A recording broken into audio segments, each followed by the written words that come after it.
Welcome to the English with Kirsty podcast from www.englishwithkirsty.com.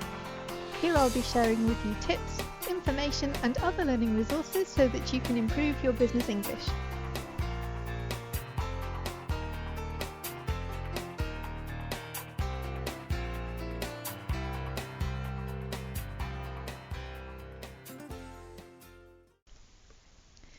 Hi everybody and welcome to English with Kirsty. So I hope you're all having a good week. I am.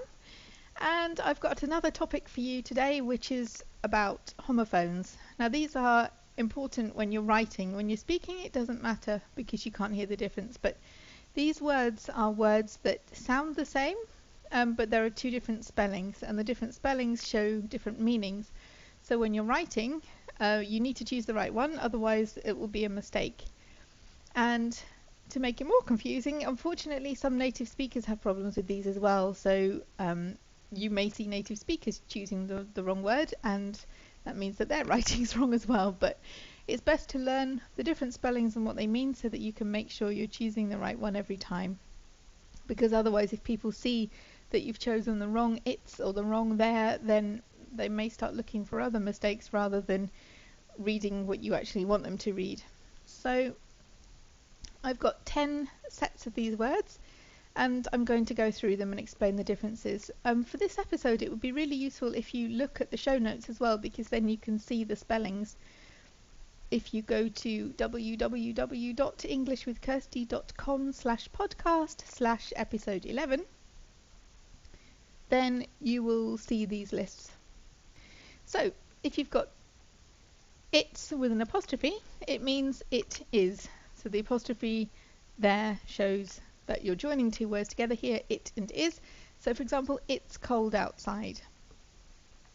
Without the apostrophe, it's showing possession. And I know that the apostrophe usually shows possession as well, like Kirsty's laptop. But here, when you've got it's, the one without the apostrophe is the one to show possession. So the dog wagged its tail. And the it's there doesn't have an apostrophe. Okay, number 2, there, and there.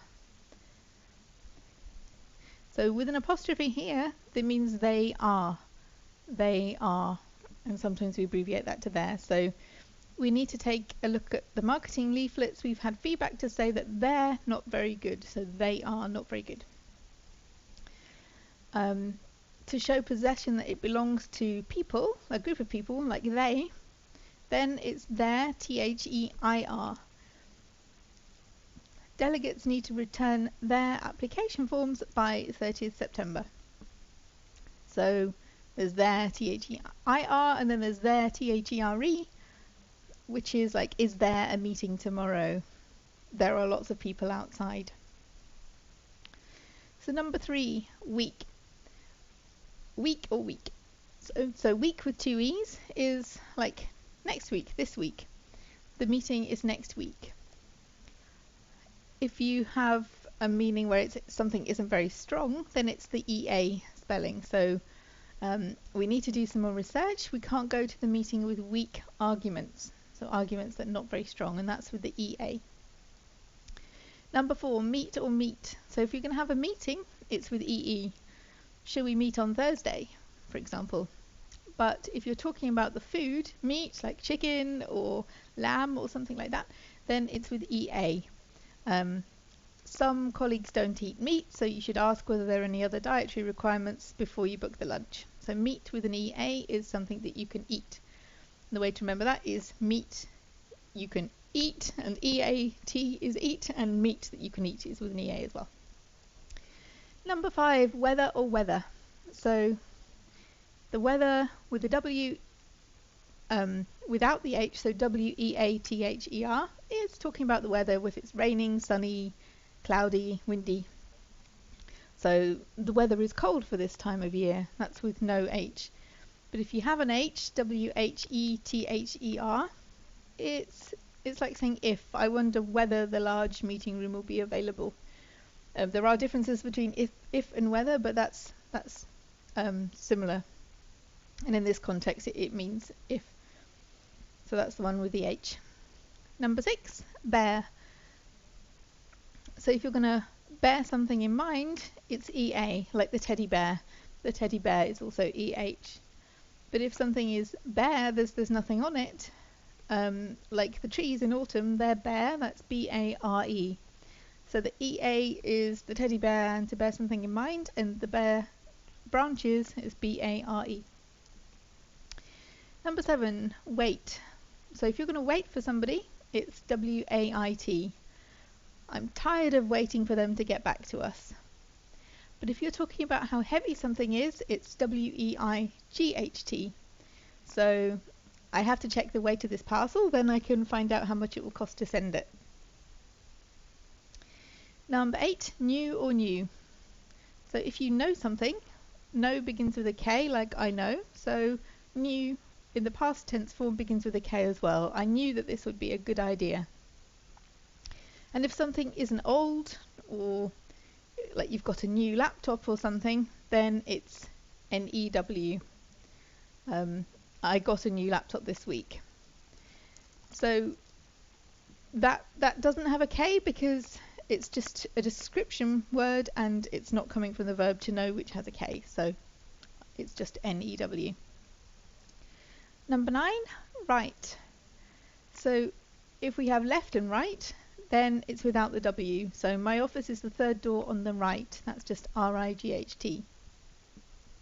But if we are going to write something, like please write down any comments that you have about this proposal and send them to me by Friday, you want somebody to write something, then it's with the W. WRITE.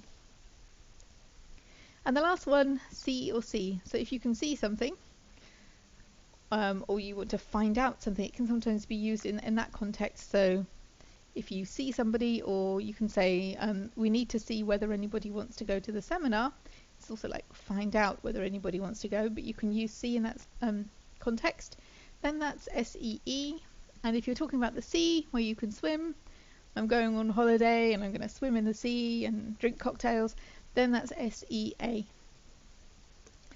Okay, all of these are quite easy common words, but people do mix them up sometimes because they do have completely different spellings, and that then gives them completely different meanings. So make sure that you're choosing the right spelling for the right meaning. And I whizzed through them quite quickly, so if you want to have another look at them and the spellings, then you can go to the show notes page, www.englishwithkirsty.com/podcast/episode 11. And if you like this podcast, then why not tell your friends about it? If you think that they would enjoy learning English too with this podcast, then maybe tell your friends. And I know that a lot of people who have podcasts say this, and I know it's time out of your day, but if you find these podcasts helpful, then it would be good if you could go to iTunes and give me a review or a rating or a comment, because then it means that other people can find out about the podcast as well. So have a good week, have fun learning English, and I'll see you next time.